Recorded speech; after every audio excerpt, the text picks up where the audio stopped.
We're talking about this, which is the 2-year, 30-year government bond curve in Japan. It's steepening. They want that. That helps the banks. That helps everything tick along quite nicely. But where do they go? The Nikkei says deeper negative rates over QE. What's your reckoning?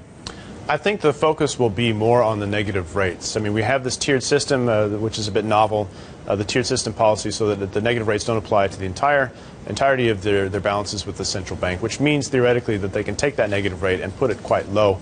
And I think they'd like to do that. They'd like to focus on that. After all, again, the reason they like a steeper yield curve is that a flatter yield curve hurts banks' ability to make a profit. It actually affects credit into the economy. So in the end, it's self-defeating to encourage a flat yield curve. So that's what we're seeing, and I think the focus again will be on negative rates until we get to what's more important eventually, and that is the transition to a fiscal or helicopter money policy, which I think is coming. You do think that's coming then? Because helicopter money, what form would it take? Perpetual bonds was something that we talked about around this desk a few days in a row, and it seemed to that news flow seemed to die away a little bit. What and when would you expect to see something of that ilk? Very good question. I think the markets are desperately wondering. I do think the Bank of Japan and the Abe government will be the first to do it. I think it's probably after the U.S. election.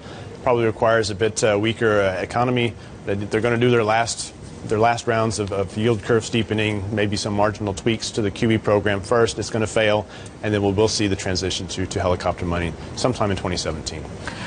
Let's springboard to the U.S. We've got a triptych of voices. Ray Dalio, Jamie Dimon, raise and be damned. Ray Dalio says there's risks. You know, there are risks to the economy, and the Fed, Mohamed El-Erian at a conference saying that let's get it over and done with, let's raise rates. Where's the Saxo view? I think the Fed would very much like to raise rates, and they almost desperately so, and that's the signals they've been giving off. Unfortunately, the economy, once again, is not cooperating with the latest round of numbers. So I do think they hike, but it's looking more likely to be a December hike. And I don't think, after all the tripping over forward guidance, I don't think the markets really care whether the rate is 50 basis points or 62.5 basis points, whatever the range is. And we are heading towards a hike.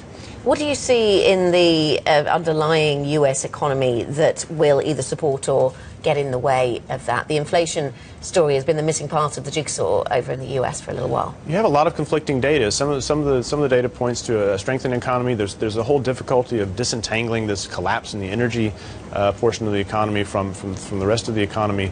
So it's going to take a few more months to sort this out. But I don't see a huge growth revival. I just see a Fed that wants to normalize to a degree, to get back to some sense of normalcy, so it has some policy to work with. Sounds like the dollar gets stronger from what you've been saying. I do think the dollar gets stronger with this global recognition that we're sort of pushing up against the end of the sort of blind asset purchase QE era, which I think is part of what this recent volatility is all about.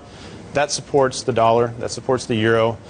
Yen, a big question because of negative rates, and then it's, of course, acts against what's been very strong this year, emerging markets and the riskier currencies.